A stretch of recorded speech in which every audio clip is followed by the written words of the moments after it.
السلام علیکم ناظرین، کیسے ہیں آپ سب لوگ؟ امید کرتا ہوں سب ٹھیک ہوں گے، خوش ہوں گے، خیر و عافیت سے ہوں گے۔ آج یہ جو وظیفہ ہم آپ لوگوں کے لیے لے کر آئے ہیں، یہ بہت ہی فائدہ مند وظیفہ ہے اور بہت ہی اچھا وظیفہ ہے۔ اس وظیفے کی مدد سے آپ لوگوں کے جو شادی ہے، جو رکی ہوئی ہے کافی عرصے سے، مثلا 2 سال، 3 سال، 5 سال، 10 سال اتنے سے رکی ہوئی ہے، وہ انشاءاللہ اس وظیفے کرنے سے ہو جائے گی۔ یعنی کہ منگنی وغیرہ ہوئی ہے اور کسی نہ کسی وجہ سے ڈیلے ہو رہے ہیں، کوئی نہ کوئی مشکل پیدا ہو رہی ہے شادی کے ہونے میں، تو انشاءاللہ آپ یہ وظیفہ کریں گے تو آپ کی شادی جلد از جلد ہو جائے گی۔ تو چلتے ہیں آج کے اس وظیفے کی طرف۔ بسم اللہ الرحمن الرحیم۔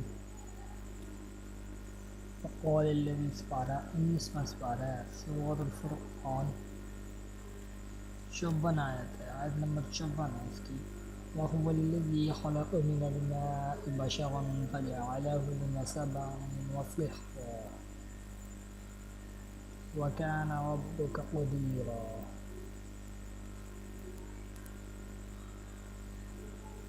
یہ آیت ہے، اس کو ہم نے روزانہ 21 دن پڑھنا ہے۔ 21 دن پڑھنا ہے۔ مناسب تو یہی ہوگا کہ آپ ہر نماز کے بعد پڑھیں، لیکن ہر نماز کے بعد نہیں، دن میں ایک نماز کے بعد پڑھیں۔ لیکن اگر آپ کو نماز کے بعد پڑھنے کا ٹائم نہیں ہوتا، دن میں کسی بھی مرتبہ پڑھ سکتے ہیں، کسی بھی ٹائم پڑھ سکتے ہیں۔ یہ پڑھنا کس طرح ہے یہ ذرا سنیں۔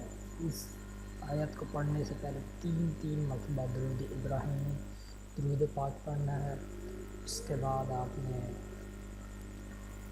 یہ آیت پڑھنی ہے 313 مرتبہ، 313 مرتبہ یہ آیت پڑھنی ہے، 313 مرتبہ۔